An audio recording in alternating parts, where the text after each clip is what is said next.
2025 July 6ರಂದು ಭಾನುವಾರ ಬರಲಿದೆ ದೇವಶಯನಿ ಏಕಾದಶಿ.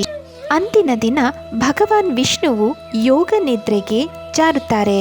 ಹಾಗಾದ್ರೆ ಇನ್ನು ಉಳಿದ 6 ತಿಂಗಳು ಪೃಥ್ವಿಯ ಜವಾಬ್ದಾರಿಯನ್ನು ಯಾರು ಹೊರ್ತಾರೆ ತಿಳಿಯೋಣ ಬನ್ನಿ. ದೇವಶಯನಿ ಏಕಾದಶಿಯ ನಂತರ 4ನೆಯ ದಿನ ಗುರು ಪೂರ್ಣಿಮೆ ಬರುತ್ತೆ. ಅಂದಿನ 4 ದಿನಗಳವರೆಗೆ ಗುರುದೇವರು ಪೃಥ್ವಿಯನ್ನು ನೋಡಿಕೊಳ್ತಾರೆ. ಗುರು ಪೂರ್ಣಿಮೆಯ ನಂತರ ಶ್ರಾವಣ ಬರುತ್ತೆ. ಆ ತಿಂಗಳುಗಳಲ್ಲಿ ಭೋಲೆನಾಥ ಮಹಾಶಿವನು ಪೃಥ್ವಿಯನ್ನು ನೋಡಿಕೊಳ್ತಾರೆ.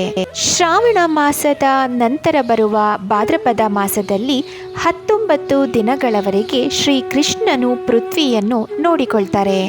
ನಂತರ ಬರುತ್ತದೆ ಗಣೇಶ ಚತುರ್ಥಿ. ಆ 10 ದಿನಗಳು ಶ್ರೀ ಗಣೇಶನು ಪೃಥ್ವಿಯನ್ನು ನೋಡಿಕೊಳ್ತಾರೆ. ನಂತರ ಬರುವ ಪಿತೃಪಕ್ಷದಲ್ಲಿ ಪಿತೃದೇವತೆಗಳು 16 ದಿವಸ ಪೃಥ್ವಿಯನ್ನ ನೋಡಿಕೊಳ್ತಾರೆ.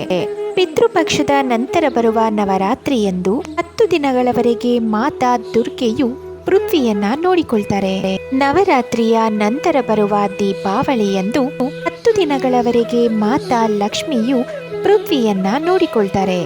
ಕೊನೆಯ 10 ದಿನಗಳಲ್ಲಿ ಕುಬೇರ ದೇವರು ಪೃಥ್ವಿಯನ್ನ ನೋಡಿಕೊಳ್ತಾರೆ. ನಂತರ ಬರುತ್ತೆ ದೇವ ಉಠನಿ ಏಕಾದಶಿ. ಭಗವಾನ್ ವಿಷ್ಣುವು ತನ್ನ ಯೋಗ ನಿದ್ರೆಯಿಂದ ಎಚ್ಚೆತ್ತು ಮತ್ತೆ ಪೃಥ್ವಿಯ ಕಾರ್ಯಭಾರವನ್ನ ನೋಡಿಕೊಳ್ತಾರೆ.